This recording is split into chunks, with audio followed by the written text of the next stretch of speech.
Olá pessoal, meu nome é John Moreira, sou professor de Biologia e criei o canal Moreira Bio para trabalhar a biologia voltada para o ensino médio. Em alguns momentos estarei aprofundando para direcionar também para a graduação, tá? Além disso, alguns vídeos estarão sendo direcionados para as avaliações externas, como o Enem ou os vestibulares, tá ok? E aí aos poucos a gente vai estar construindo esse canal, trazendo muita informação do mundo da biologia, trazendo muitas curiosidades e divulgação científica, tá ok?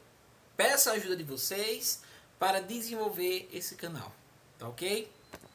O vídeo em questão agora que vai ser passado, ele trabalha uma das temáticas dentro da biologia, então agora vamos estudar.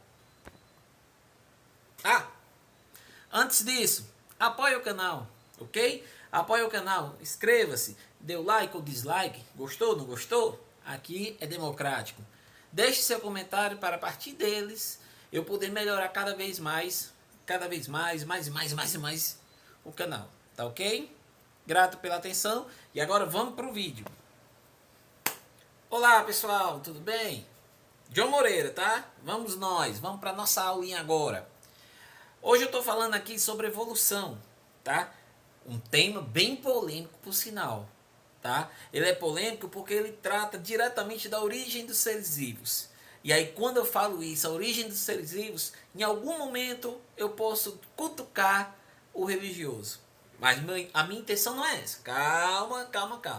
Estamos voltados aqui para o ensino médio, tá? Então quando eu abordo evolução, eu vou estar trabalhando a origem dos seres vivos perante a perspectiva da ciência, de acordo com a ciência. Então aqui, já deixo claro, não estou colocando em xeque a tua fé, a tua religião, que são situações à parte, fazem parte da sociedade, certo? Da cultura humana, por sinal. Então aqui eu vou estar explorando um pouquinho sobre as informações que nós temos sobre evolução no âmbito científico, tá ok? Beleza? Então vamos lá. Inicialmente, o que é evolução? Quando eu falo essa palavrinha, essa primeira parte aqui do vídeo, tá? Vai ser para dar uma caracterização rápida sobre esse tema, ok? Inicialmente eu coloquei duas ilustrações aí, ó. Duas ilustrações que resumem bem as ideias que nós temos sobre evolução. A primeira ilustração, que é essa charge, ela brinca até com o momento que estamos vivenciando hoje, que é da pandemia. Brinca modo de dizer, tá? É uma crítica para aqueles que não acreditam em máscaras. Mas aí é outro tema. Nesse ponto dessa charge, o que chama a atenção é uma ideia errônea, errada, bizarra, que tem sobre a evolução, que seria em que o homem veio do macaco. Nunca foi dito pela ciência isso, nunca. E sim, defensores dentro da religião, né, defensores da religião, não vou julgá-los no sentido assim de estavam certos ou errados na postura deles, perante a ciência sim estavam errados, colocaram de uma forma generalizada, grosseira, que o homem teria vindo do macaco. E não é real. Alguns pontos são levantados dentro da evolução, um parentesco, uma semelhança, tanto fisiológica como genética. Mas aí são dois temas que a gente vai explorar mais na frente, tá? A segunda gravura, o pontozinho vermelhinho aí indicando, ela seria uma representação de um cladograma. Cladograma é uma estrutura que vocês exploram bastante lá na classificação de seres vivos. Seria uma maneira, um mecanismo que eu vou utilizar para organizar os seres vivos de acordo com as suas características morfológicas e fisiológicas. Porém, quando eu observo as características morfológicas e fisiológicas, com a evolução, olha aí, o desenvolvimento da ciência, foi compreendido que a gente necessita de mais informações para ter um melhor detalhamento dessas estruturas, desses organismos. E essa compreensão permite entender basicamente a estrutura dos seres vivos, tanto individual como populacional e até mesmo comportamental. Tá ok? Vamos nós. Nessa situação, a gente vai ter o quê? Eu coloquei claramente evolução ou adaptação. Eu estou usando esses dois termos para chamar a atenção. Em que sentido? A palavra evolução dá a ideia de uma transformação, dá a ideia de que o indivíduo A transformou-se no indivíduo B, que posteriormente no indivíduo C. E essa ideia é uma ideia errada. Por quê? Porque o ato de eu ter a transformação iria simplesmente dar a entender que o indivíduo A iria desaparecer. Lembra da imagem da charge do homem e do macaco? Né? Até um dos argumentos bizarros que utilizam. O homem veio do macaco, então não deveria ter macaco. Ou então é porque eles estão em transformação ainda. Então cadê o meio termo? Então são ideias erradas partindo de uma base errada. Ok? E aí a gente vai explorar aqui. Quando eu trabalho essa ideia da origem de seres vivos, a gente tem duas linhas. A que eu vou explorar com vocês aqui é a linha da evolução, usando esse termo genérico, que a gente vai entender por quê, o que ele quer dizer realmente, posteriormente. Tá? E aqui eu tenho a outra linha, que é a que eu não vou explorar, mas a gente faz um rápido comentário, que é do criacionismo, que é da criação. Tá? Então, observem aí comigo aí. Ó. Teoria sobre a origem da origem e diversidade de seres vivos. Tá aqui, ó, pontinho indicando. A gente tem duas linhas, tá? O criacionismo, ele parte da criação, da fé, o divino. Foi ele que criou todo e qualquer ser vivo, tá? Por um longo tempo a nossa sociedade sustentou essa ideia, tá? E quando eu digo sustentar essa ideia, eu estou dizendo na formação do ser vivo propriamente. Eu não vou entrar nem na questão da tua crença religiosa, já que a gente sabe que existem vários tipos de crenças, dependendo da cultura, da sociedade em questão. Mas aqui eu chamo a atenção justamente para o quê? A ideia central, que é a fé. Não existe uma ideia em que venha a ser fundamentada na criação, na criação de um ser divino, em que a fé não seja a base dela. Tá ok? Então, quando eu vejo o criacionismo, eu vou partir para esse princípio, né? A ideia da fé. Ela vai fundamentar o que eu acredito, como eu vou me comportar e o que eu acho que devo fazer no dia a dia. Tá? Isso aqui fica para outro segmento. Certo? Teologia explora bastante essa área. Tá? Então, para nós, biólogos, estudantes de biologia ou que venham trabalhar dentro da área de ciências biológicas, o que eu preciso ter um discernimento é a evolução propriamente. Nessa situação, tem os representantes principais, não são os únicos, mas para o ensino médio são os dois principais, o Lamarck e o Darwin. Tá? Cada um tem uma sua participação em um tempo. Cada um tem uma contribuição expressiva no desenvolvimento dessa área. Tá? E aí, Jean-Baptiste, desculpa aí o termo aí que a gente vai treinando aos poucos, né? Lamarck, Cavaleiro de Lamarck, isso é um termo, né? Uma condição que ele recebeu. Ele contribuiu com essas informações, porém ele tinha uma veia religiosa muito forte, tá? Que a gente vai comentar um pouquinho na próxima parte. E o Darwin, que é o pai da evolução, tá? Foi justamente o Darwin, ele, que formulou a ideia da origem de seres vivos, onde ele lançou o livro, né? A Origem das Espécies, ó. Aqui, ó. Opa, não é mexendo, tá? Que não tô ganhando um tostão. Ainda não, né? Um dia, quem sabe. A Origem das Espécies tratava justamente isso, sobre a ideia da seleção natural que nós vamos explorar posteriormente. Só que antes de eu me aprofundar isso aqui, eu quero chamar a atenção para algumas situações que nós ouvimos quando começamos a estudar evolução. Que é o quê? A evolução é uma teoria. Se é uma teoria, não tem valor, não tem expressão. A teoria. Um erro crasso, cruel, bizarro. O que é que acontece? Quando eu começo a falar sobre teoria, eu tenho que ter muito cuidado.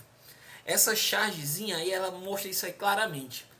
Tá? Mostra isso claramente o que eu quero falar. É muito comum entender que a teoria seria só um conjunto de ideias. Só um conjunto de ideias. E na prática, não é bem assim. É um conjunto de ideias observado a partir de fatos em que ele vai criando corpo essa ideia. Tá? Uma forma bem grosseira, eu estou falando para ficar o mais simples possível. Tá?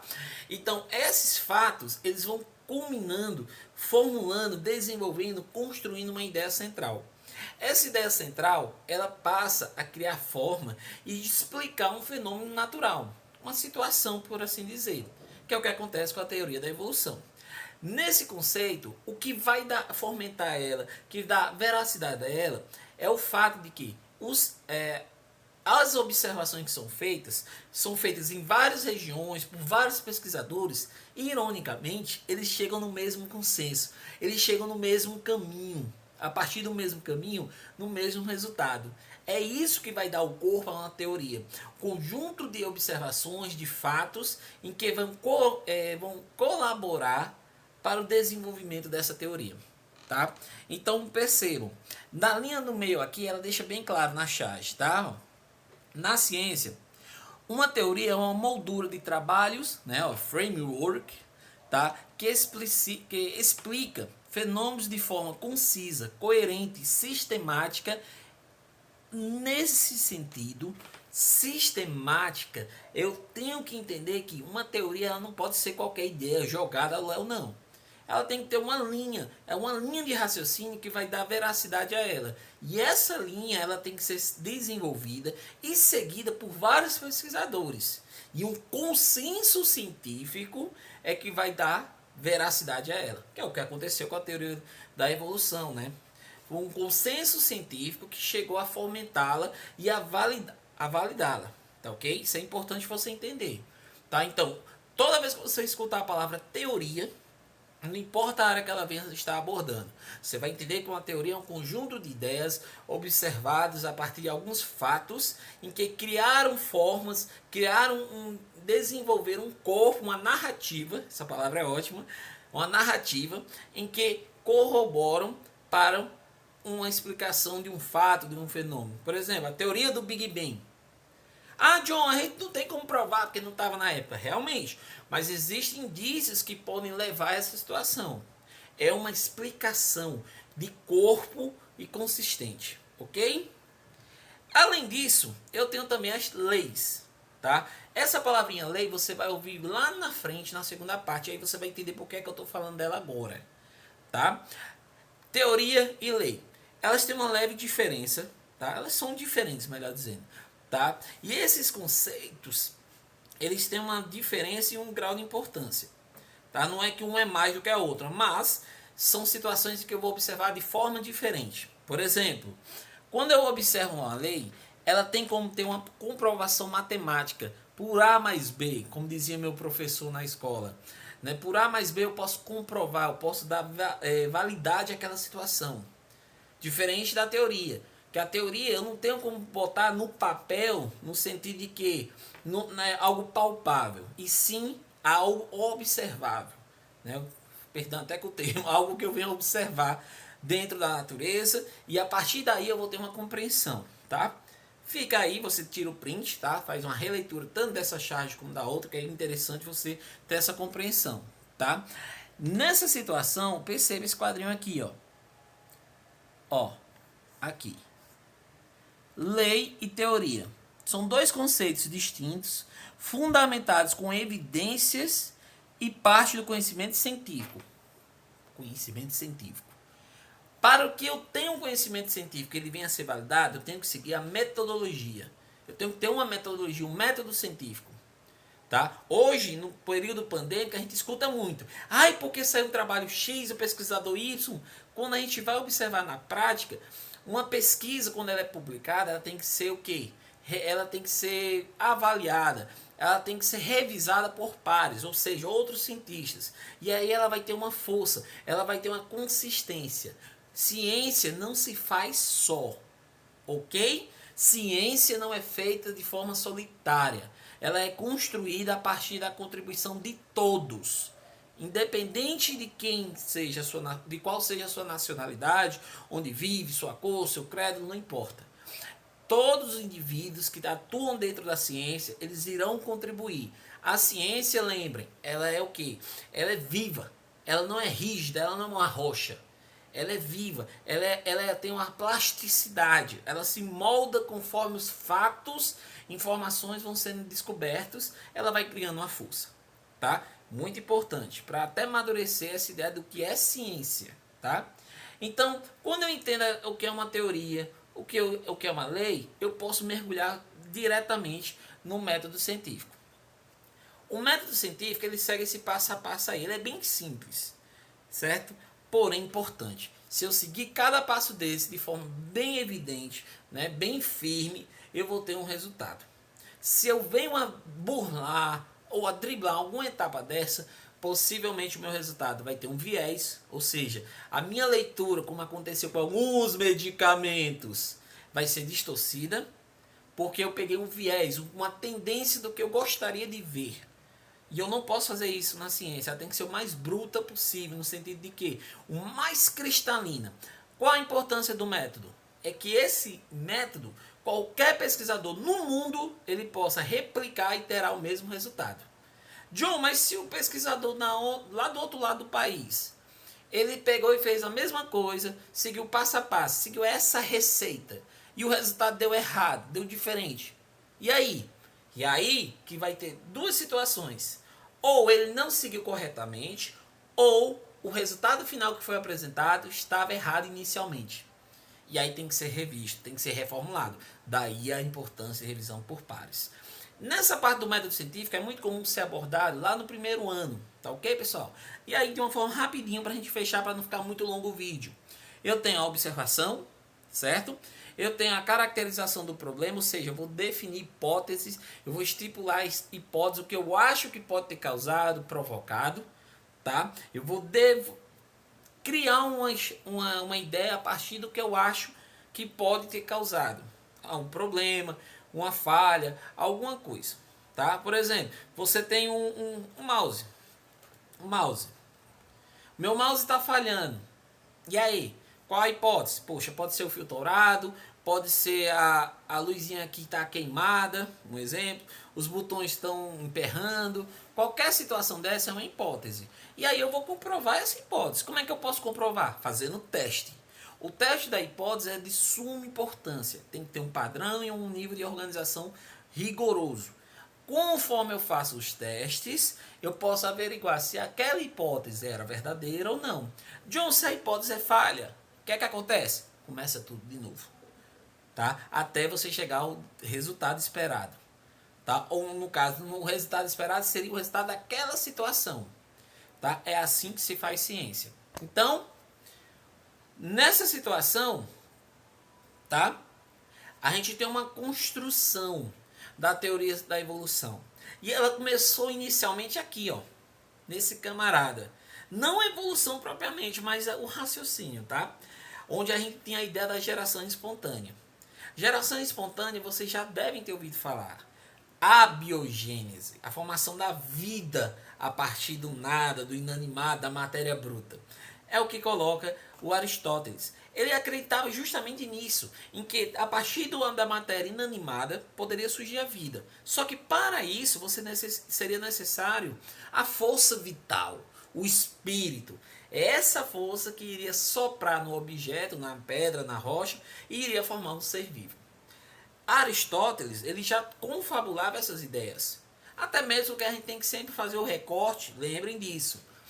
Todo cientista, dentro da sua perspectiva, ele está inserido em um contexto histórico.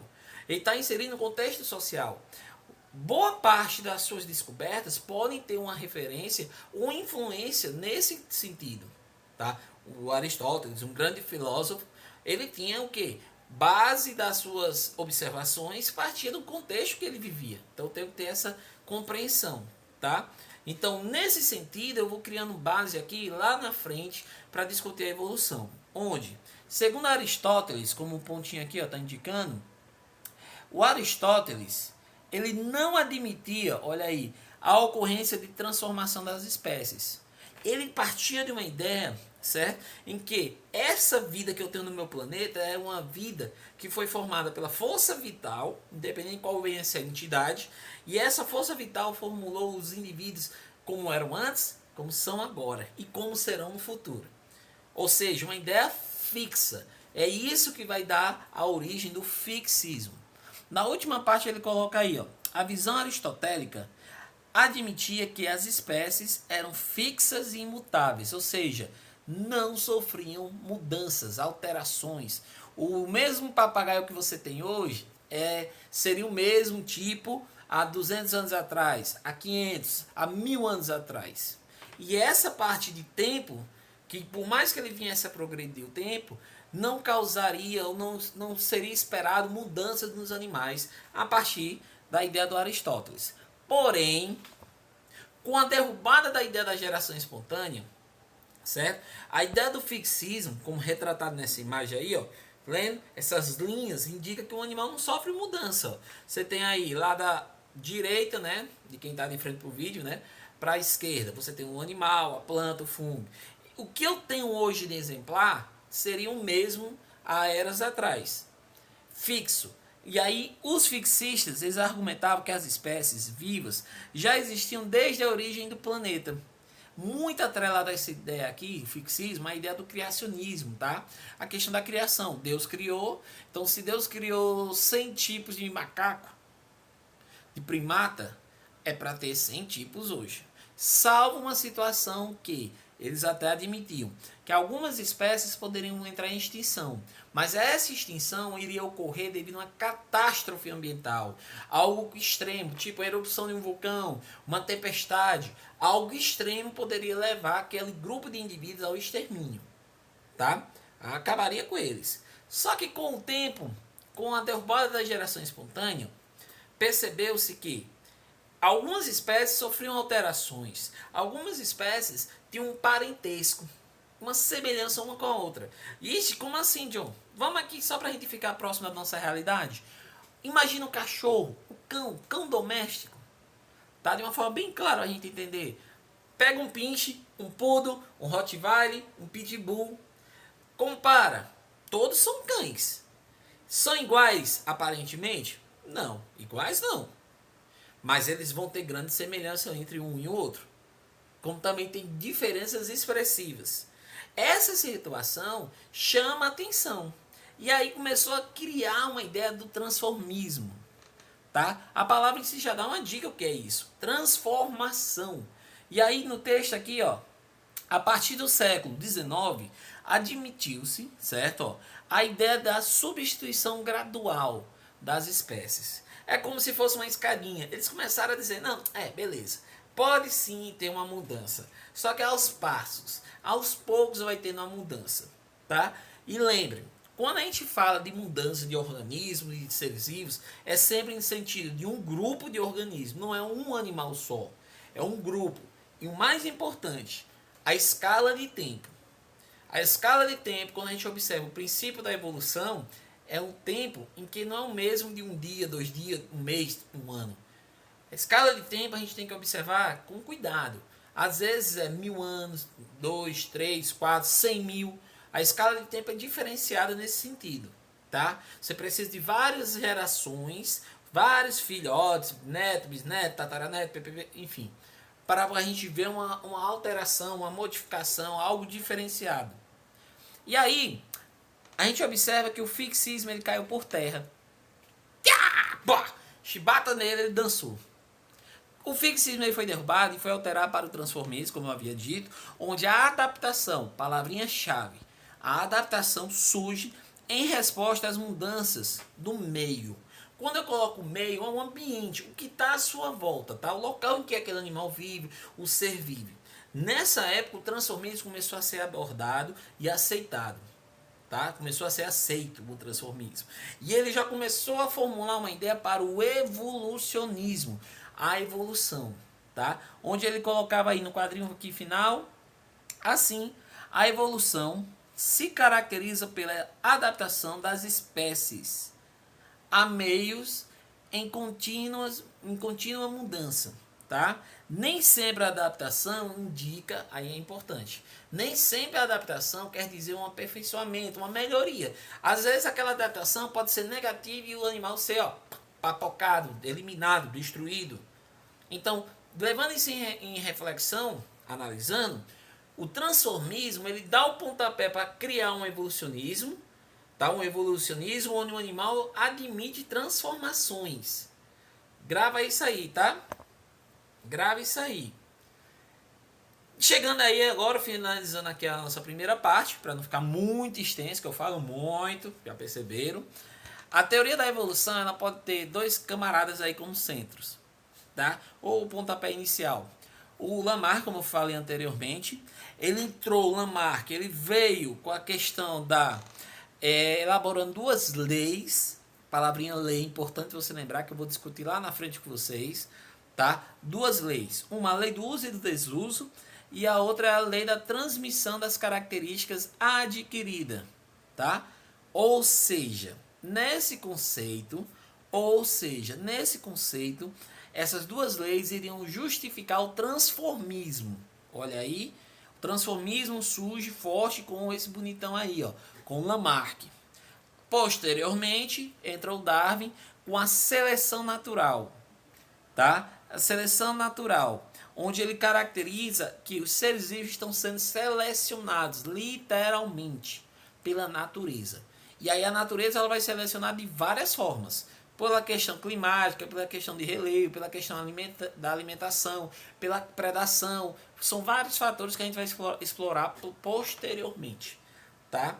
Então, o que é que eu discuti aqui rapidinho fechando? Discuti com vocês um pouquinho sobre o que viria a ser a teoria, uma lei, método científico e a caracterização rapidinha do que é o criacionismo e o evolucionismo. Espero que tenham entendido. Qualquer coisa, lembre, inscreva-se, bota aí os comentários, qualquer dúvida para a gente ir cada vez melhorando, ok? Entendido? Obrigado pela atenção. Tchau, tchau, meus amigos. Show!